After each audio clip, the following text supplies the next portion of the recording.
Zelensky के लिए अचानक से एक ऐसी खबर आई है जिसके बाद ये कहा जा रहा है कि ज़ेलेंस्की अब डरे डरे से रहने लगे हैं। दरअसल ज़ेलेंस्की को अचानक बताया गया है कि उनका सबसे खूनी मोर्चा यूक्रेन के हाथ से निकलता जा रहा है। इस मोर्चे पर पुतिन से भी बड़ा दुश्मन तैयार हो चुका है और ज़ेलेंस्की के लिए डरने वाली बात यह है कि इस दुश्मन को मारने से पहले वो 10 बार सोचेंगे।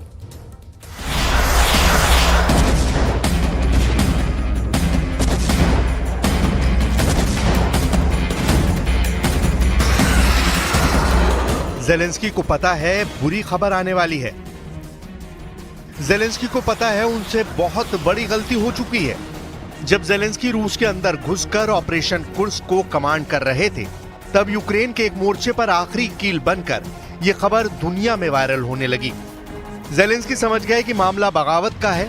पोक्रोस्क फ्रंट रूस की ताकत के सामने किसी भी वक्त ढह सकता है। खबर यह है कि यूक्रेन के 19,000 सैनिकों ने 4 महीने के अंदर अपनी पोस्ट छोड़ दी है। यूक्रेन के 19,000 सैनिकों ने रूस के हाथों मरने की बजाय सेना को छोड़ने का फैसला किया है। सबसे बड़ा झटका डोनेस्क से 60 किलोमीटर दूर पोक्रोस्क फ्रंट पर लगा है, जो ऐसी ही बगावत की वजह से ज़ेलेंस्की किसी भी वक्त हार सकते हैं। पोक्रोस्क ऐसी बगावत का एपिसेंटर बन चुका है। रूस की फौज लगातार आगे बढ़ रही है और रोजाना यूक्रेन कई वर्ग किलोमीटर जमीन हार रहा है।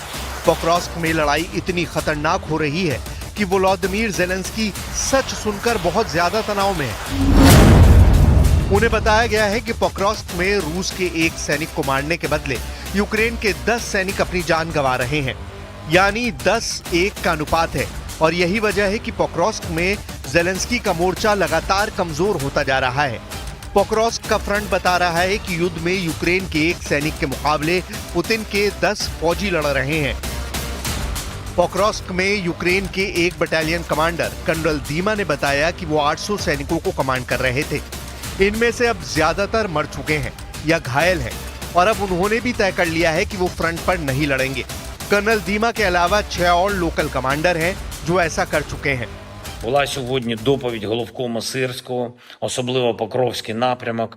Ми додаємо наших сил і ключове завдання – вибивати якнайбільше сил окупанта. Також операція в Курській області. Ми зберігаємо визначені рубежі та кожним днем Курської операції доводимо світу, що Росія може програти цю війну. ज़ेलेंस्की सब जानते हैं, बस जाहिर नहीं करना चाहते। उनको पता है कि पुतिन ने इरादा साफ कर दिया है। पुतिन का टारगेट पूर्वी यूक्रेन यानी पूरे डॉनबास पर कब्जा करना है। इसके लिए वो डोनेस्क और लुहांस्क के साथ पोक्रोस्क जैसे छोटे शहरों पर पूरा कंट्रोल चाहते हैं और ऐसे ही मोर्चे को जीतकर वो अपना ख्वाब पूरा करेंगे। लेकिन क्या ये इतना आसान होगा, ये बड़ा सवाल है, क्योंकि बैटल फ्रंट से कुछ तस्वीरें पुतिन को भी ज्यादा परेशान कर सकती हैं। यूक्रेन के फ्रंट से आया ये वीडियो बहुत खतरनाक है। पुतिन के 2 कमांडो ज़ेलेंस्की की सुसाइड ड्रोन से बचने की कोशिश कर रहे हैं। ड्रोन का मकसद है कि वो सैनिक से टकराकर खुद को धमाके से उड़ा दे। पुतिन के कमांडो उस पर गोली चला रहे हैं। दोनों सैनिक उस पर अपनी कलाश्निकोव राइफल से गोली चला रहे हैं, लेकिन ड्रोन लगातार मंडरा रहा है, जैसे युद्ध में कबड्डी का खेल खेला जा रहा हो। जब गोलियां खत्म हो जाती हैं तो रशियन कमांडो ड्रोन पर अपनी राइफल फेंक देता है और फिर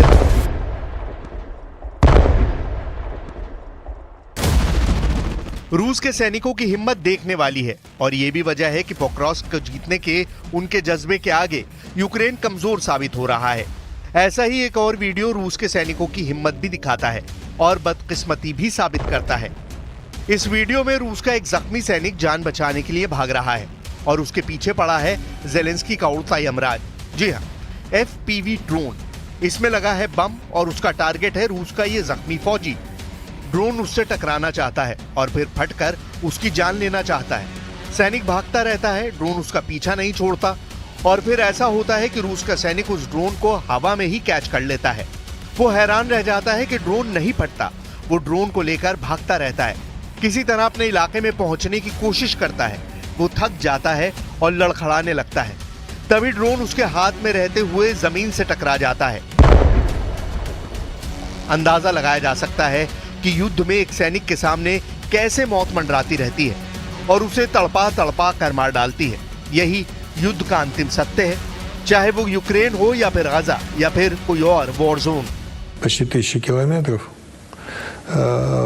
то становится понятно, что основное желание было отвлечь наши силы, чтобы мы отвлекли силы оттуда и перебросили их на Курское направление. Ну, слава богу, у нас сил хватает, и войска продолжают наступать.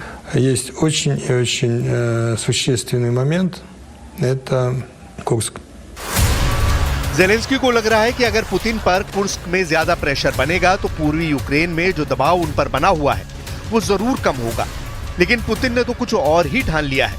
यूक्रेन के ऑपरेशन कुर्स्क के खिलाफ पुतिन का पलटवार देखिए। यूक्रेन के एक एक टैंक को टारगेट करने के लिए पुतिन की फोर्स लगातार ड्रोन ऑपरेशन चला रही है। यूक्रेन के एक एक टैंक को खत्म करने का ऑर्डर मिला है। यूक्रेन की कौन सी बख्तरबंद गाड़ी कहां छुपी है, किस इलाके में उसके टैंक एक्टिव हैं, इसे लेकर हाईकमान ने स्पेशल दस्तों को तैनात किया है। चौंकाने वाली बात यह भी है कि जो पुतिन इससे पहले खार्किव और सूमे पर कब्जा करने की प्लानिंग कर रहे थे, अब वो कुर्स्क को बचाने की लड़ाई लड़ रहे हैं। ऐसे ताबड़तोड़ हमले देखकर कौन दुश्मन टिक पाएगा, ये जेलेंस्की भी सोच रहे हैं। ये बात पुतिन के दिमाग में भी घूम रही है। इसीलिए कहा जा रहा है कि यूक्रेन युद्ध में सितंबर 2024 का महीना एक बड़ा टर्निंग पॉइंट साबित हो सकता है, क्योंकि जब जेलेंस्की का पूरा फोकस रूस के कुर्स्क पर है, तब पुतिन ने यूक्रेन के पोक्रोव्स्क पर नजरें गड़ा ली हैं। दोनों के फैसले निर्णायक साबित होंगे, लेकिन कौन मारेगा बाजी, ये बात अगले 5 दिनों में साफ हो सकती है। Август месяц, почти 1000 квадратных километров освобождено территории, и темп увеличивается. Если вы успели заметить, то по общему объему там можно как иначе прикинуть, но темпы действительно растут. न्यूज़ 18 इंडिया चौपाल, एक ऐसा मंच जहां जब जब बात निकलेगी तो सिर्फ दूर तक नहीं बल्कि दुनिया के कोने कोने में जाएगी, क्योंकि इस बार बात होगी भारत के वैश्विक महाशक्ति बनने के लक्ष्य पर। सरकार, समाज, सेलिब्रिटी और स्पोर्ट्स स्टार्स के साथ न्यूज़ 18 इंडिया चौपाल देखिए सिर्फ न्यूज़ 18 इंडिया पर।